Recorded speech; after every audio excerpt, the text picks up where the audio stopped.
Travel along, Catholic pilgrims, as we read letters from the voyages of St. Frances Cabrini as she traveled around the Western Hemisphere sharing the good news of Christ. Hello, Catholic pilgrims. Welcome back to another day at sea where the steamer is rocking around again. It's not because of the water today, but because of the wind.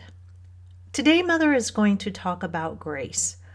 Grace was not something I understood until I became Catholic and started homeschooling my kids. The good old Baltimore Catechism teaches you all about grace. Essentially, grace is the divine life within you. There is sanctifying grace, sacramental grace, and actual grace. It is grace, the divine life, which enables us to do good things beyond the natural law.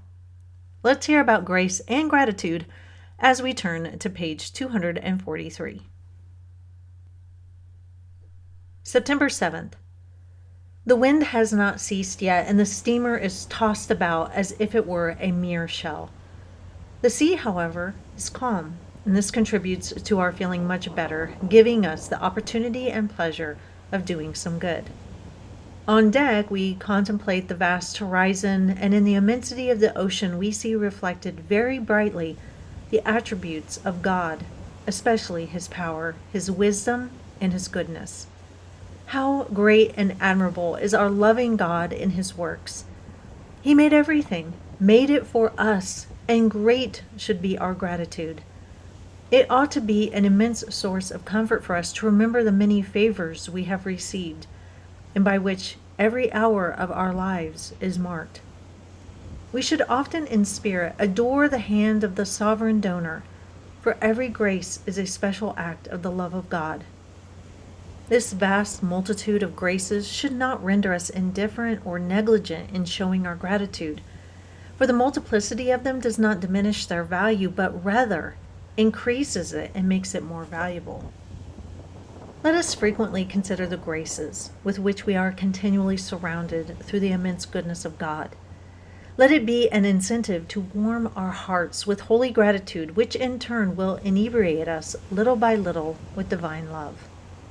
Be assured, dear daughters, that if you are faithful in expressing your gratitude in the loving service of your God, Jesus, spouse of your souls, will work in you new prodigies of graces and blessings. The flame of the love of God will not die in you, for it is like fire. The more it spreads and increases, the more it requires to be fed. Love is the fountain of grace, and grace has a sublime power of attraction. Love is industrious, and becomes, by way of superhuman effort, like unto the most pure gold of perfection. It conquers sorrows, persecutions, and difficulties. May the good Jesus love us accordingly and accompany us always with every grace. Often you complain of being far away from Jesus. That is not so. He follows you everywhere. Be faithful. Leave the common ways. Walk swiftly in His footsteps, and sanctifying yourselves, you will save many souls who will follow your example and listen to your words.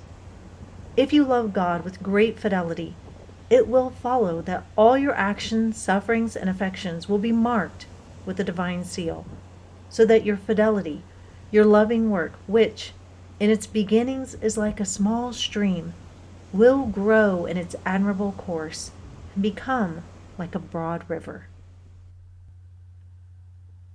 That's all for today, Catholic pilgrims. Tomorrow will be Mary's birthday in 1899, and the day will be better. I'll see you back here soon, and until then, live the faith boldly and travel well.